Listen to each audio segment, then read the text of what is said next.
बात चाहे जंगली जीवों की हो या इंसान की, मौत तो अटल है, जीवन का एक अहम हिस्सा।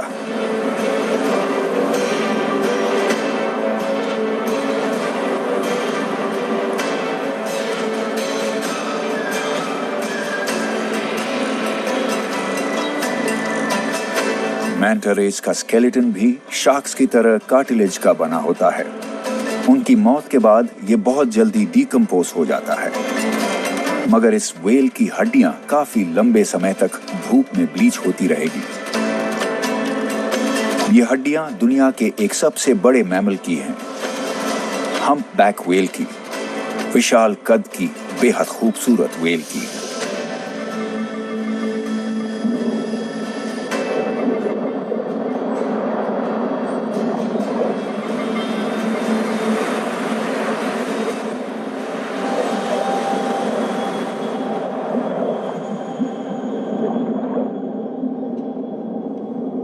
मैंटास इस रीफ पर अक्सर आती हैं। इन्हें क्या चीज आकर्षित करती हैं?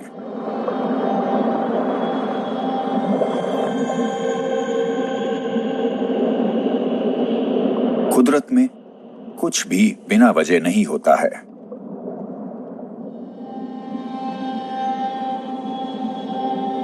छोटी मछलियां इस विशाल मैंटा के आसपास तैरती हैं।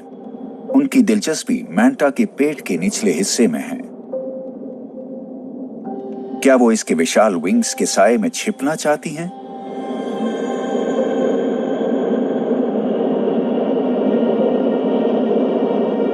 मैंटा ने समंदर के तल पर चक्कर लगाना शुरू किया।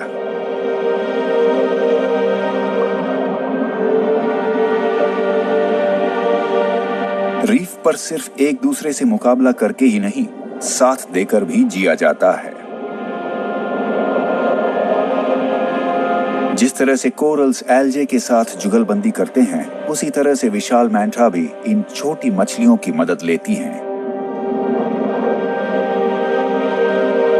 रीफ के कुछ हिस्सों का इस्तेमाल ये मछलियां अपनी साफ सफाई के लिए भी करती हैं।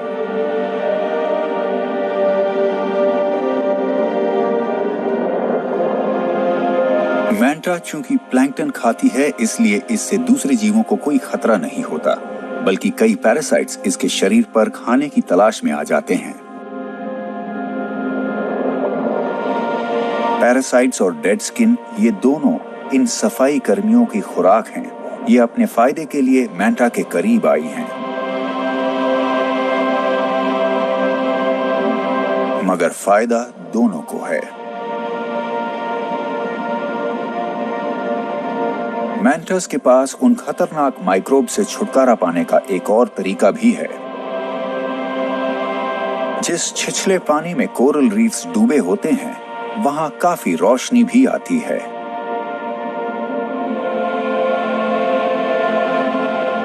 वैज्ञानिकों का कहना है कि इस तरह से मैंटास धूप भी सेंक लेती हैं, क्योंकि अल्ट्रावायलेट रेस इन माइक्रो ऑर्गेनिजम्स को मार डालती हैं, जिनसे उसे नुकसान हो सकता है। मगर साफ सफाई का ये सिलसिला यहीं खत्म नहीं होता। माना जाता है कि उन पैरासाइट से छुटकारा पाने का एक और तरीका है एक जंप के बाद लैंड करते समय पानी की सतह से टकराना। जाहिर है ये अभी मस्ती कर रही हैं और अपने झुंड के साथ तेजी से दाएं बाएं जाते हुए, छलांगे लगाते हुए ये कलाबाजियां भी करते हैं।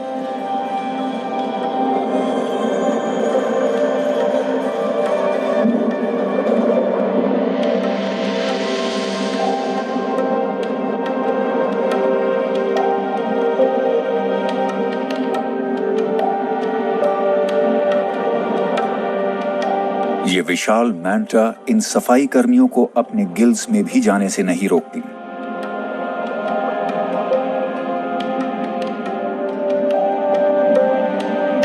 अभी तो मून रास नाम की मछलियां इनकी सफाई कर रही हैं, मगर आमतौर पर ऐसी जगहों पर ब्लू स्ट्रीक क्लीनर रासस ही ये काम करती हैं।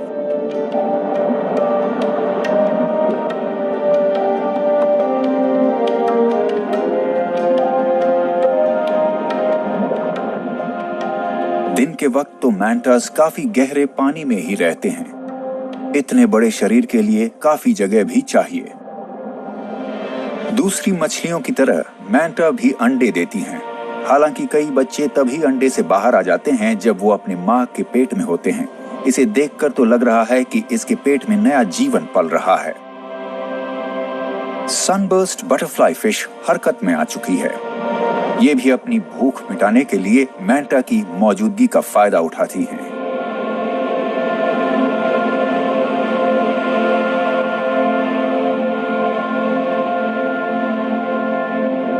यहाँ रीफ के आसपास के गहरे पानी में भी छोटी मछलियां मैंटा के आसपास रहती हैं।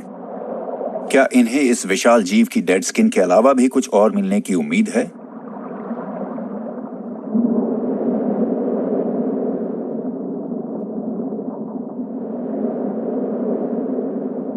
कुदरत में कुछ भी जाया नहीं जाता।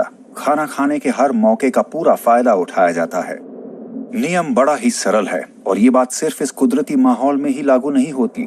हर जगह बड़े जीव के आसपास रहने वाले छोटे जीवों का पेट भर जाता है।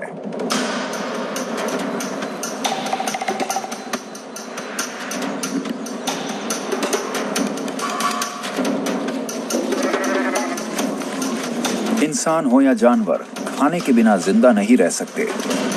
बकरियों का ये झुंड भले ही जंगली लग रहा हो, पर इनके मालिक इसे खुद यहाँ लेकर आए हैं। ये आइलैंड काफी बड़ा और वीरान है, इसलिए ये यहाँ से कहीं भाग ही नहीं सकती।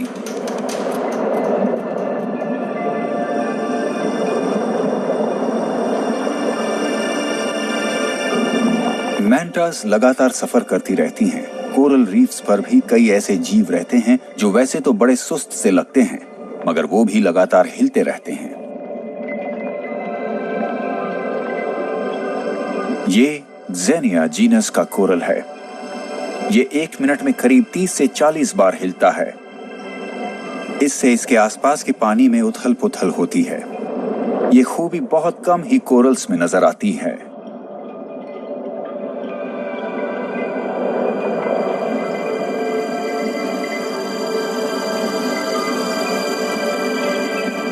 जिंदगी और मौत की ये रस्साकशी तो कुदरत के उन नियमों में ही दर्ज है जिनसे दुनिया चलती है। कुदरत को खालीपन पसंद नहीं। इस मुर्दा कोरल पर बसेरा कर लिया है ज़ीनिया पॉलिप्स ने। अपनी मौत के बाद भी ये कोरल्स की कई पीढ़ियों के काम आएगा।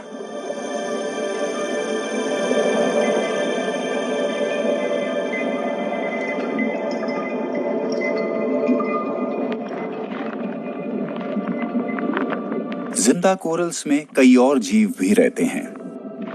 बार्नकल्स ने इन पॉलिप्स पर बसेरा कर लिया है।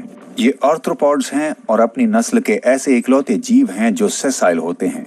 ये अपने खाने को अपने पंख जैसे बाहर निकले हुए स्ट्रक्चर्स की मदद से पकड़ते हैं।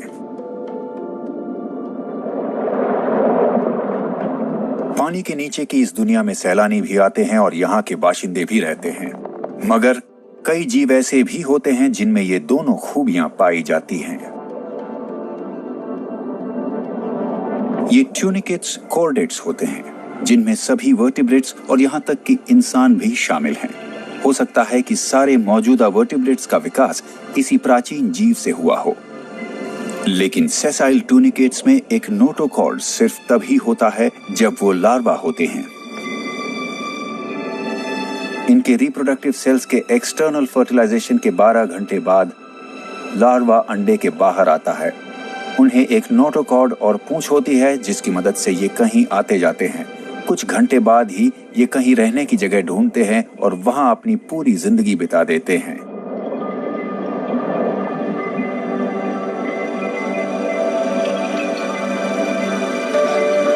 ये एक टर्निकेट कॉलोनी है।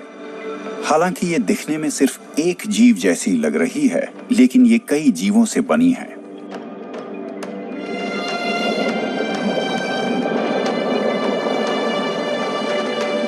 कोरल्स की ये कॉलोनी एक स्पंज पर बसी है। उसकी मौत हुई तो जिंदगी ने बसेरा कर लिया।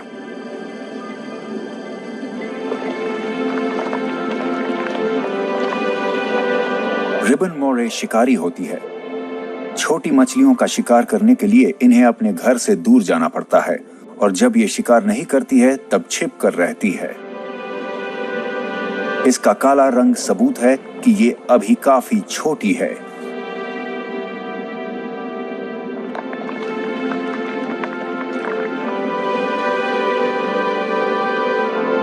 इसके सर के छोर पर निकले उभार इसके नथुने नॉस्ट्रल्स हैं। रिबन मोरे की नजरें बहुत कमजोर होती हैं, इसलिए ये अपनी सूंघने की शक्ति के सहारे शिकार करती हैं।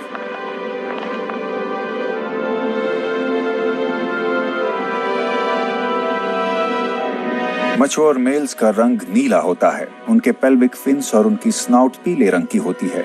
मोरे ईल का सेक्स ही उसके रंग तय करता है।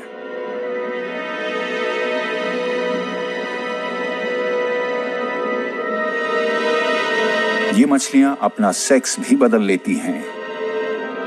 उम्र बढ़ने पर मेल्स फीमेल्स बन सकते हैं। कुदरत की ये मैकेनिज्म्स बड़े चौंकाने वाले हैं, मगर जीने के लिए ये बेहद जरूरी हैं।